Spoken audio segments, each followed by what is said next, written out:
I'm Mike. I'm Jeff. Susan. Mickey.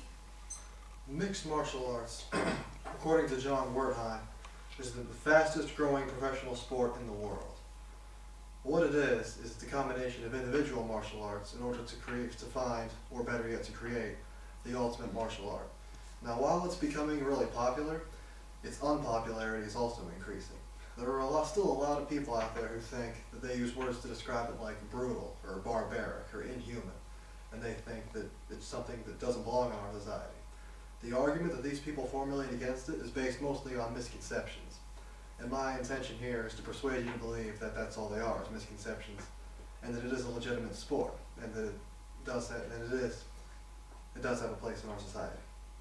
The first of these misconceptions that they have is that they believe mixed martial arts, well it's MMA for short, MMA fighters aren't really athletes, they're just gladiators who fight for the sake of entertaining a crowd. But what they don't know is that professional MMA in the United States, it's split into numerous competition bodies, such as the Bellator Fighting Championships, the Strikeforce Fighting Championships, and the Ultimate Fighting Championships. The last one is UFC for short. It's the largest and most competitive of the three. To compete in any of these, an athlete has to have a government-issued license. It's one of only two sports in which that is the case. According to Luke O'Brien, the other one is boxing, by the way. According to Luke O'Brien, the way they get a license is they go before a board of government agents, and they have to persuade this group to give them a government license to compete in MMA. And the government's not going to issue a license for them to just fight somebody for the sake of entertaining a crowd. So this argument of theirs doesn't make sense. The second argument against MMA is that people believe that they're not really athletes, they're just mindless Neanderthals, mindless meatheads, who fight just because they enjoy hurting people, which this isn't the case. According to Eric Velasquez, the martial arts that these men participate in are the same things that you probably studied in that dojo downtown that's run by a very wise, influential, elderly man with a long beard that you see in the movies. It's the same. They're based on the same principles of mutual respect and admiration and humility. And if it is considered brutal, then essentially studying one martial art is something to be revered and even respected. But studying numerous martial arts that means you obviously just want to hurt people, which also doesn't make any sense. And the UFC has a CEO. His name is Lorenzo Ferreira. He has made it a requirement for his UFC fighters to interact with their fans in multiple ways. They do this by getting pictures taken with their fans and signing autographs. Their favorite way is to return to their own countries or within the United States, host coaching clinics or participate in coaching clinics for their own respective martial arts. Example of this would be a lot of the American fighters were college wrestlers. And so what they do is they return to their own respective colleges, or they return to the summer wrestling camps that they went to when they were growing up, and they assist with the coaching staff and share a few pointers that they've learned. And so with that said, the college wrestlers, that would indicate that they're very smart, scholar athletes who know how to handle high-stress situations. So not mindless meatheads who just enjoy hurting people. Eric Velasquez has interviewed a world-class MMA fighter named Matt Hughes, who has a famous line in this matter, and it is, the fighter who loses should be saying very little, and the fighter who wins should be saying even less. So like I said, it's based on the principles of humility and mutual respect between the athletes. The last major argument that non-MMA fans have is that whenever they see a picture of mixed martial arts, it usually portrays one man totally dominating the other one, or woman, or our female MMA fighters. And what they think is, maybe he's hurt, maybe he's unable to fight back, or something similar. Because there's blood everywhere, it looks like he's in a lot of pain. But what they probably don't realize is that there is a referee in there who's just like the referee in boxing, or swimming, or tennis. If he has any reason to believe that one of the fighters is compromised, he's unable to continue the competition, the fight stops.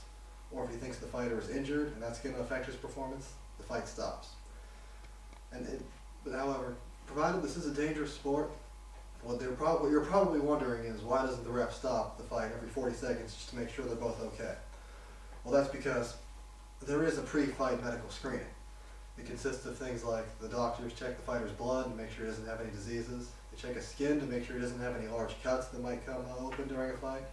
They check his fingernails to make sure they're not too long. So all kinds of things to make sure that the fighters are safe during the competition. And as I mentioned, the other sport that's government sanctioned is boxing. Well, a little known fact is that professional boxing in the United States averages 5 deaths a year. Professional rugby averages even more, according to A.J. Barsh. However, the UFC has been going since 1993, and since then, there's never been a death associated with it that came from injuries sustained during a mixed martial arts bout. So, as you probably illustrated by now, boxing is actually more dangerous than mixed martial arts. You see, the way a boxing glove is designed, it isn't made, this is a boxing glove by the way, it isn't made to protect the face of the person being punched. It's made to protect the hand that's doing the punching. In mixed martial arts, they wear gloves that are vaguely similar to this. It has the same kind of padding for the fist for when a fighter wants to punch. However, the palm is wide open. It's not like a boxing glove. It enables a jiu-jitsu practitioner or a wrestler to still grab a hold of his opponent while still being able to punch with the extra padding. Now, I will admit that provided it is a dangerous sport, and there have been some pretty serious injuries in the past. An example would be Brazilian fighter Anderson Silva, who went into a fight with a broken rib. However, it didn't hurt his performance, and he still went on to win the fight. Or an American fighter, Forrest Griffin, who punched his opponent, who incorporates boxing and Muay Thai into his fighting style. He punched his opponent at the wrong angle and broke his arm. But it didn't hurt his performance, and he still went on to win the fight. And to this day, he has a rather odd lump on his left forearm right about here from that particular break. Now, with all these arguments for and against MMA, there are still plenty of things that can't be argued that are positive aspects of the sport.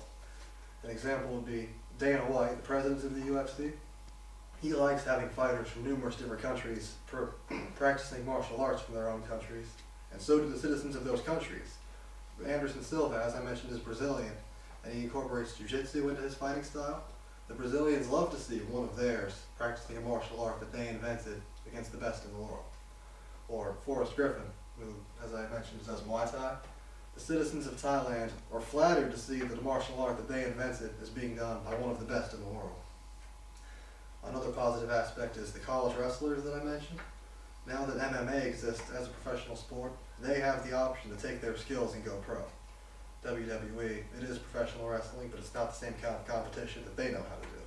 So it doesn't really qualify at the same caliber that mixed martial arts does.